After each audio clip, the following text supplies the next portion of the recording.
वाले हैं वो होगी चढ़ावा चोरी पर यूपी सरकार का एक्शन समझिए, क्योंकि इसमें जो 8 आरोपी हैं उन्हें अब उनके लिए मुश्किलें बढ़ने वाली है। दूसरी खबर आपको समझाएंगे, नीट सॉल्वर गैंग ने ईओयू के सामने कई राज उगले हैं, वो क्या राज हैं ये भी आपको समझाएंगे।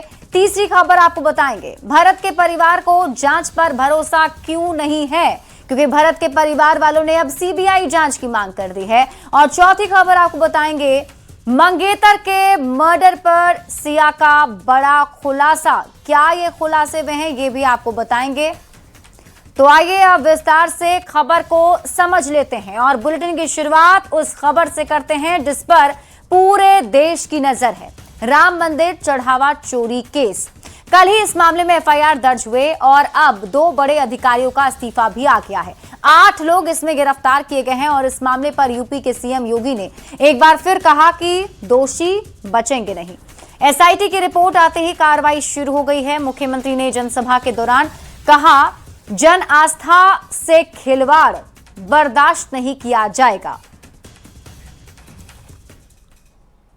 अयोध्या हम सबकी आस्था की प्रतीक है, भारत के सनातन धर्म की आस्था की प्रतीक है। अयोध्या पर आक्षेप मत करो।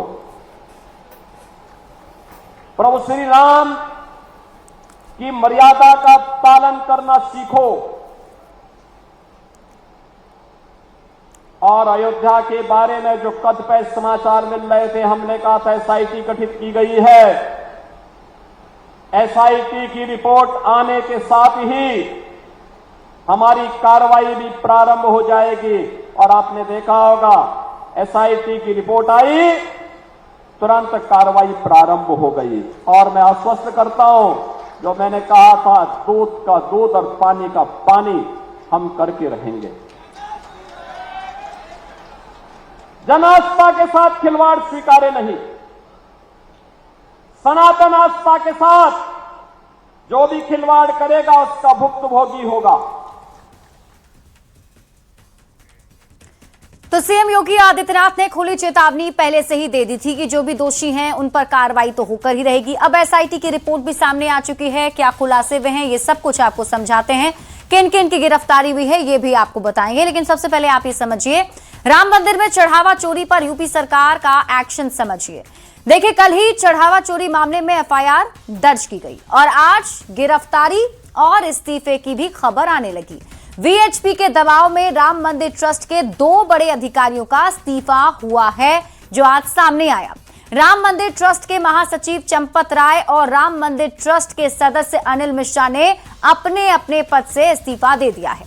इतना ही नहीं, चढ़ावा चोरी केस में अब तक 8 आरोपियों को गिरफ्तार भी किया गया है। सभी 8 आरोपियों को कोर्ट में पेश भी किया गया। पेशी से पहले आरोपियों का मेडिकल भी कराया गया है और इसके बाद 8 आरोपी रिमांड पर मजिस्ट्रेट कोर्ट में पेश किए गए। अब आपको गिरफ्तार आरोपियों के नाम भी बता देते हैं।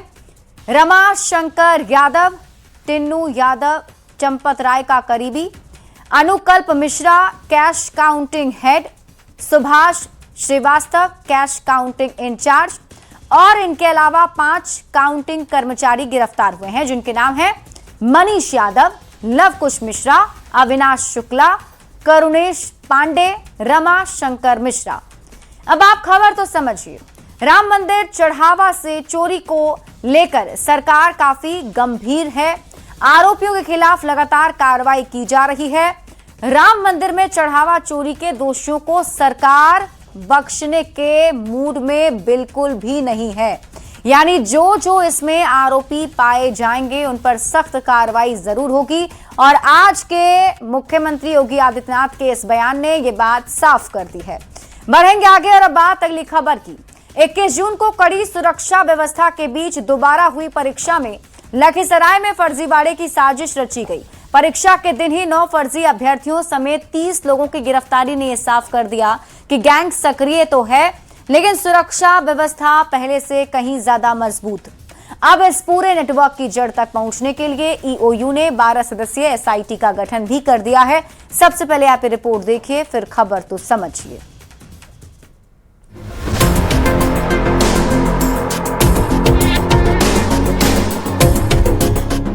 चोर चोरी से जाए लेकिन हेरा फेरी से नहीं, ये कहावत एक बार फिर नीट परीक्षा में सॉल्वर गैंग की करतूत पर सटीक बैठती नजर आई।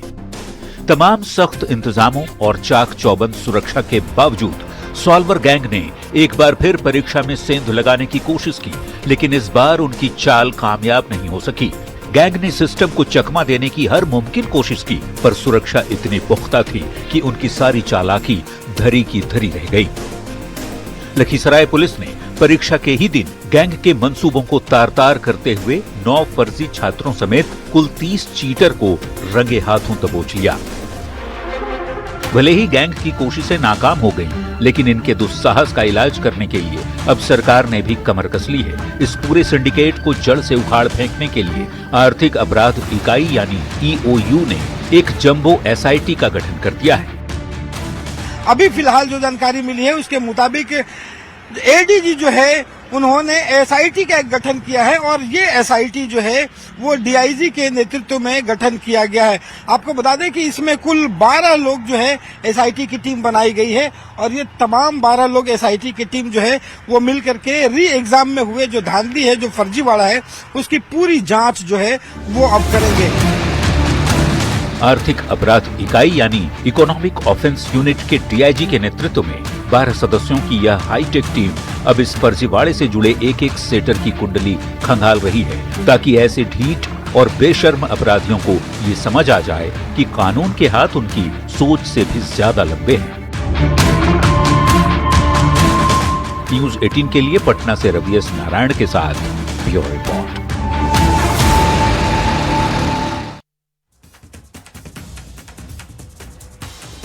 इस सेंधमारी में कौन कौन से लोग शामिल थे और कैसे सा खुलासा हुआ है, क्या राज अब तक सामने आए हैं, पूरी खबर आप समझिए।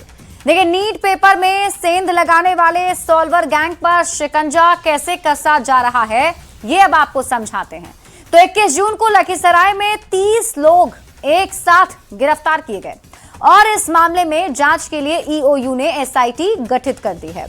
अब ये समझने की EOU की SIT में कौन कौन है, तो EOU के DIG के नेतृत्व में SIT बनी है, जिसमें एक SP, 5 DSP शामिल हैं, 5 इंस्पेक्टर रैंक के अधिकारी भी इसमें शामिल हैं।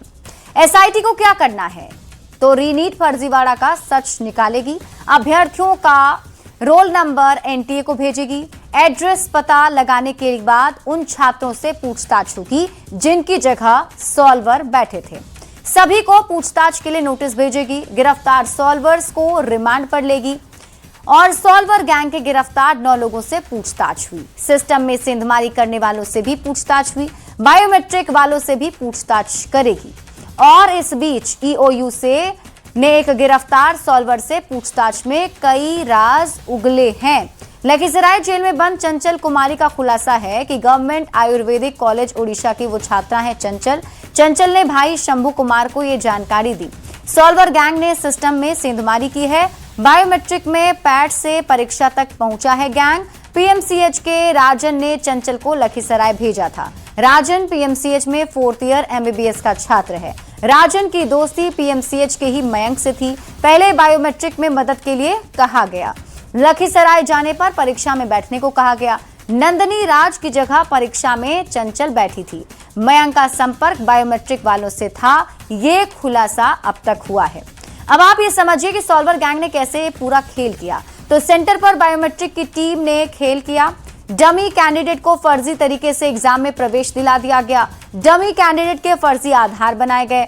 मयंक कश्यप फर्जी बायोमेट्रिक स्टाफ बना। संगठित नेटवर्क का हाथ होने की भी आशंका है। अंदरूनी सुरक्षा व्यवस्था में भी सेंधमारी का शक है। तो सॉल्वर गैंग की डील भी अब आप समझ लीजिए।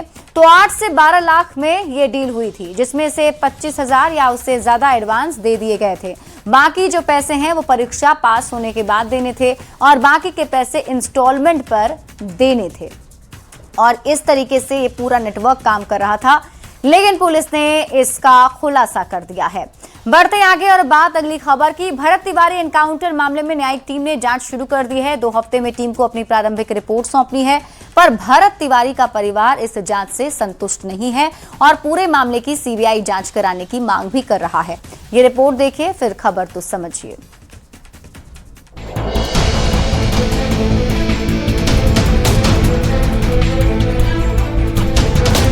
हमारा उम्मीद नहीं है सीबीआई जांच होगी, एसपी साहब आवत और लीपा पोती करे।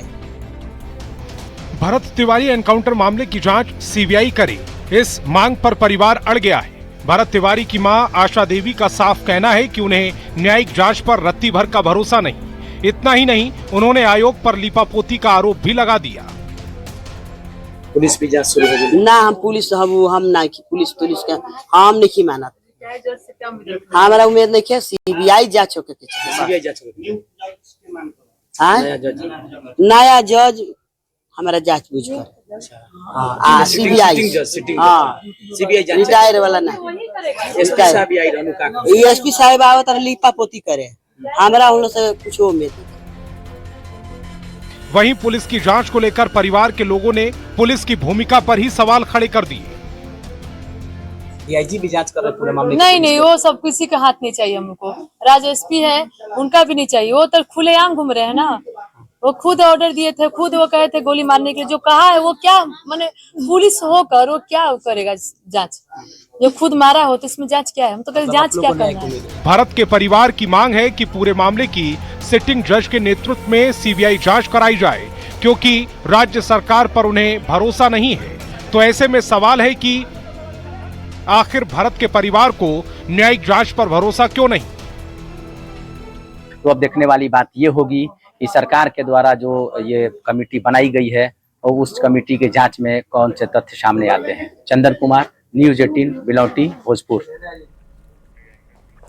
तो अब देखिए, भरत के जो परिवार हैं वो इस जांच पर सवाल उठा रहे हैं। वो इस जांच से संतुष्ट नहीं हैं और उनकी मांग है कि अब सीबीआई से जांच करानी चाहिए।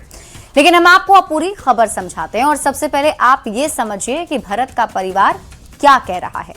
तो भरत के परिवार की तरफ से कहा जा रहा है कि इस पूरे मामले की जांच जो है वो सीबीआई करे, यानी कि ये मामला जो है वो सीबीआई को ट्रांसफर किया जाए और सीबीआई की टीम इस पूरे मामले की जांच पड़ताल करे।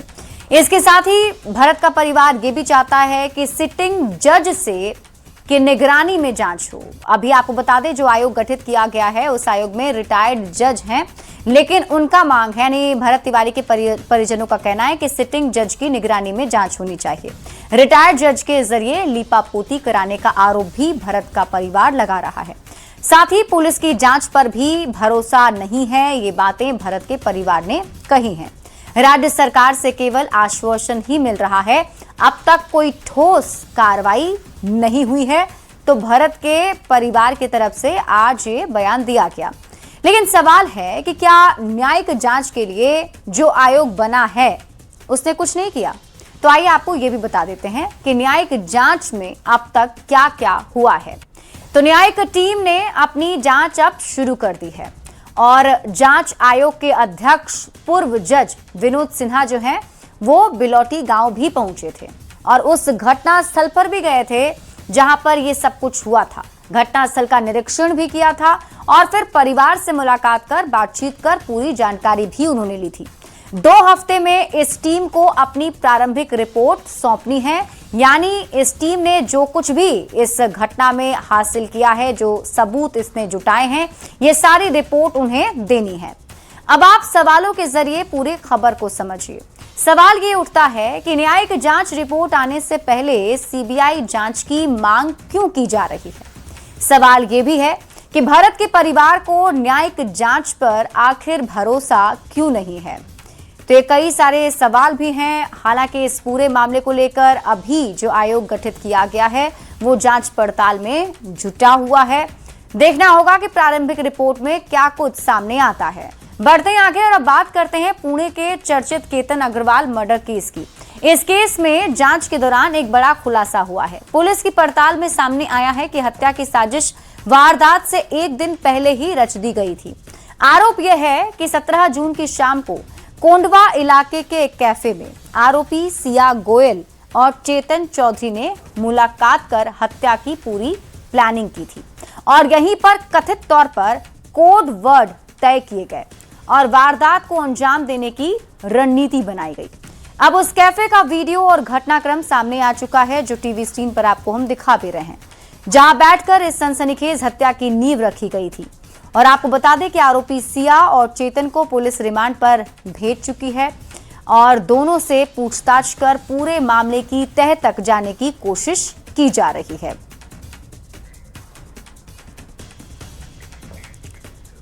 और अब आप पूरी खबर समझिए, क्योंकि ये भी कहा जा रहा है कि ये जो सीसीटीवी फुटेज है ये उसी कैफे का है जहां सिया और उसके प्रेमी चेतन मिले थे और यहीं पर पूरी प्लानिंग की गई थी। अब आपको खबर समझाते हैं। सबसे पहले आप ये समझिए कि आखिर पूरा मामला क्या है। तो सिया और केतन 18 जून को पुणे के लोहगढ़ किले पर घूमने के लिए गए थे और इसी दौरान केतन की खाई में गिरने से मौत हो गई थी।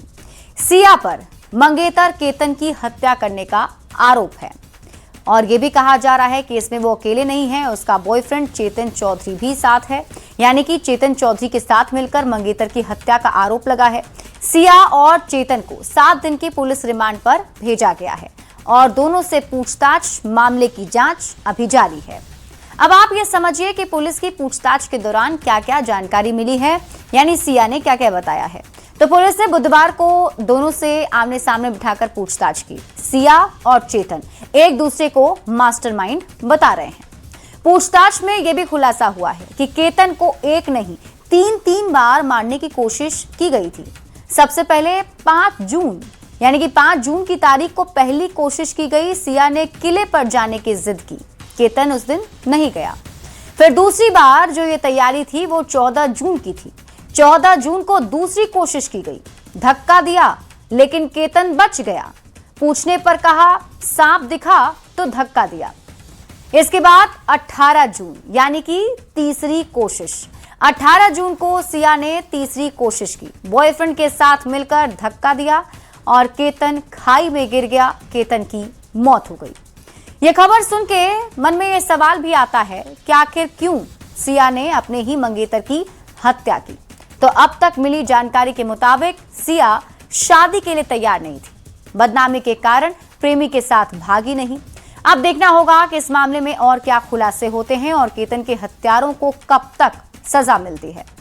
और अब बात कर लेते हैं सियासी विवाद का केंद्र रहे 10 सर्कुलर रोड वाले बंगले की।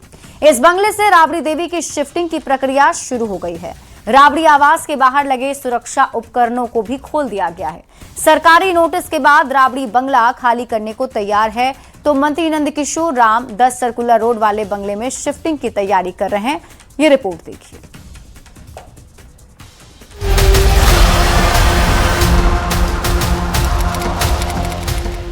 ये तस्वीरें हैं राबड़ी देवी के आवास 10 सर्कुलर रोड की, जहां राबड़ी आवास के बाहर लगे सीसीटीवी कैमरों को खोला जा रहा है। ये तस्वीर इस बात की गवाही है कि सियासत का केंद्र रहा ये आवास जल्द खाली होने जा रहा है। 10 सर्कुलर रोड आवास पर छिड़े घमासान के बीच शिफ्टिंग की प्रक्रिया अब तेज हो गई है, क्योंकि भवन निर्माण विभाग ने बंगला खाली करने के लिए 29 जून तक का समय दिया। बंगला खाली कराने के लिए राबड़ी देवी को चौथी बार नोटिस भी दिया जा चुका है। राबड़ी देवी के 10 सर्कुलर रोड आवास पर जमकर सियासत हुई, लेकिन अब ये अध्याय समाप्त होने की तरफ है। सुरक्षा उपकरणों को हटाए जाने के बाद अब ये तय माना जा रहा है कि राबड़ी देवी का ये पता जल्द बदल जाएगा। न्यूज़ 18 के लिए पटना से शैलेंद्र कुमार की रिपोर्ट। तो आवास विवाद मामले में अब तक क्या क्या हुआ है, पूरी खबर हम आपको विस्तार से समझाते हैं। अब आप ये खबर समझिए। पूर्व सीएम राबड़ी देवी का आवास बदला गया है। 10 सर्कुलर रोड से 39 हार्डिंग रोड आवास उन्हें अलॉट किया गया। यानी अभी वो 10 सर्कुलर में रह रही हैं, लेकिन 39 हार्डिंग रोड में उन्हें शिफ्ट करना है। और आपको ये बता दें कि विधान परिषद के नेता प्रतिपक्ष के रूप में उन्हें नया आवास मिला है। आवास बदले जाने पर खूब सियासत हुई। भवन निर्माण विभाग की तरफ से नोटिस दिया गया। राबड़ी देवी ने सरकार को फिर पत्र लिखा। इस पत्र में लालू प्रसाद के लिए अलग कमरे की मांग राबड़ी देवी ने सरकार से की। नए आवास में व्यवस्था होते ही शिफ्टिंग की बात राबड़ी देवी ने कही थी। यानी कि नए आवास में जब ये कमरा लालू प्रसाद के लिए बन जाएगा तो वो शिफ्ट कर जाएंगी। 39 हार्डिंग रोड में मांग के मुताबिक व्यवस्था भी की जाने लगी। अब 10 सर्कुलर रोड से शिफ्टिंग की प्रक्रिया जारी है। विभाग ने 29 जून तक का फाइनल नोटिस राबड़ी देवी को दिया है। यानी 29 जून तक राबड़ी देवी को 10 सर्कुलर रोड आवास खाली करना होगा। और इसी के साथ